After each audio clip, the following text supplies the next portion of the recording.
Hi everybody, मैं हूं वशिष्ठ और आप देख रहे हैं लॉ इन्फो डोज। आज हम लोग इंडियन एविडेंस एक्ट की सेक्शन 3 के इंटरप्रिटेशन क्लॉज को समझेंगे। सबसे पहले है court. Court include all the जजेस and magistrate and all person except arbitrators legally authorise to take evidence. यानी कि कोर्ट में जजेस, मैजिस्ट्रेट एंड ऑल पर्सन जो कि लीगली अधिकृत है एविडेंस लेने के लिए, वो सभी शामिल किए गए हैं एक्सेप्ट आर्बिट्रेटर्स। आर्बिट्रेटर्स को कोर्ट में शामिल किया गया नहीं है। दूसरा टर्म है fact. Fact means and include any thing, state of thing और relation of thing capable of being perceived by any sense.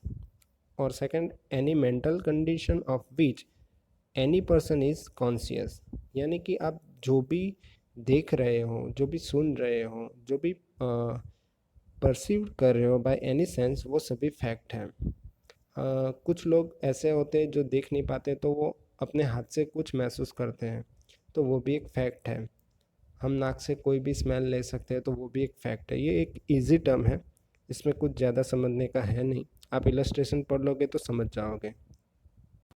फिर तीसरा टर्म आता है relevant. One fact is said to be relevant to another when one is connected with the other in any of the ways referred to in the provision of this act relating to the relevancy of fact। यानी कि evidence act में relevancy of fact का जो provision दिया गया है, उसमें जो जो बताया गया है वो सभी रिलेवेंट है। अब ये रिलेवेंसी ऑफ फैक्ट का प्रोविज़न चैप्टर 2 में सेक्शन 5 से लेके 55 तक बताया गया है। उसमें जो भी कुछ बताया गया है वो सभी रिलेवेंट है। इसको हम एक एग्जाम्पल से समझते हैं। मानो कि ए ने बी का मर्डर किया है पॉइजन से, ये एक फैक्ट है।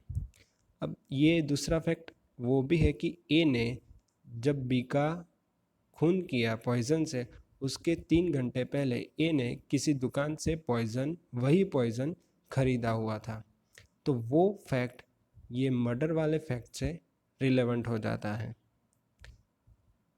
तो ये है रिलेवेंट। फोर्थ है फैक्ट इन इश्यू।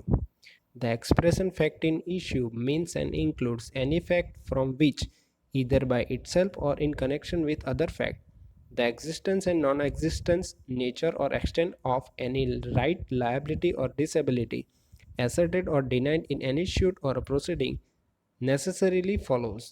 यानी किसी सूट और प्रोसीडिंग में जब दो पार्टी किसी एक मुद्दे पे अलग अलग विचार रखते हैं, तब वो फैक्ट इन इश्यू बन जाता है। कोई एक मुद्दा होता है जिसमें एक पार्टी कुछ अलग कह रही है, दूसरी पार्टी कुछ अलग कह रही है, तो वो मुद्दा कोर्ट डिटरमाइन करेगा और वो फैक्ट इन इशू बन जाएगा। चलिए इसको एग्जांपल से समझते हैं। इसका इलस्ट्रेशन है, A is accuse of murder B at his trial, following fact may be in issue. अब उसके ट्रायल में ये सब फैक्ट इन इश्यू हो सकते हैं।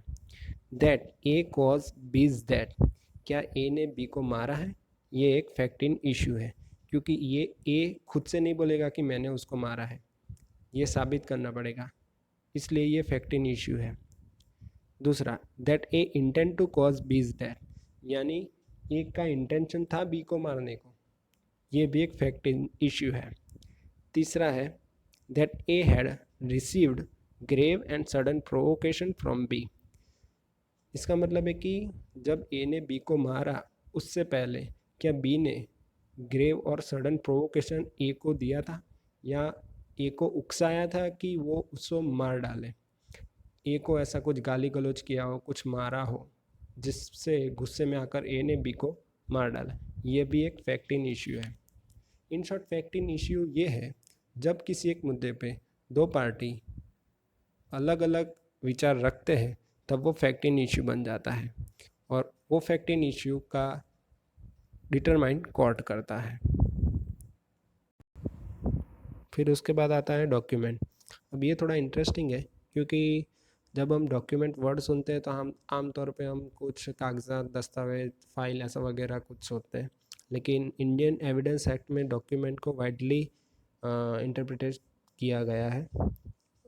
तो चलिए समझते हैं।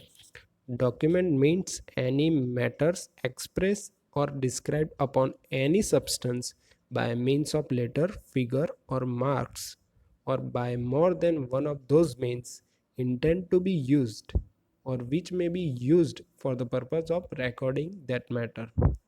इसका मतलब है कि किसी भी लेटर, फिगर या मार्क से कहीं पे भी कुछ भी लिखा हुआ होता है वो डॉक्यूमेंट है। अगर आपके घर में कई इलेक्ट्रॉनिक प्रोडक्ट होंगे, उस प्रोडक्ट के ऊपर उस कंपनी का नाम भी लिखा हुआ होगा, तो वो भी एक डॉक्यूमेंट है। ठीक है, इसके इलस्ट्रेशन देखते हैं। A writing is a document, लिखा हुआ कोई भी चीज़ डॉक्यूमेंट है। वर्ड प्रिंटेड, लिथोग्राफ्टेड और फोटोग्राफ आर डॉक्यूमेंट, यानी कोई फोटो है वो भी डॉक्यूमेंट है। अ मैप और a plan is a document, map, plan वो भी डॉक्यूमेंट है। N inscription on a metal plate और स्टोन इज़ अ डॉक्यूमेंट, यानी किसी पत्थर पे भी कुछ लिखा हुआ होता है तो वो भी एक डॉक्यूमेंट है। अगर आप किसी गांव में जा रहे हो और वहाँ पे पत्थर पे कुछ ऐसा लिखा है कि गांव की तरफ जाने का रास्ता इस तरफ है, तो वो भी एक डॉक्यूमेंट हो जाता है। ठीक है। अ कैरिकेचर इज ऑल्सो डॉक्यूमेंट, यानी कोई कार्टून है, चित्र है, वो भी एक डॉक्यूमेंट है।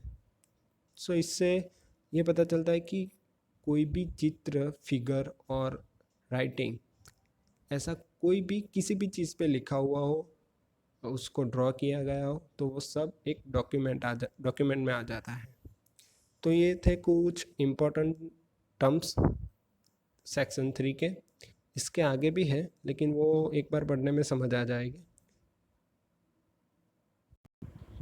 तो फ्रेंड्स, आपको ये वीडियो अच्छा लगा हो तो लाइक कीजिए, सब्सक्राइब कीजिए। अगर इसमें कुछ और डाउट है तो कमेंट बॉक्स में लिखिए। और thanks for watching, keep watching law Infodose. Thank you.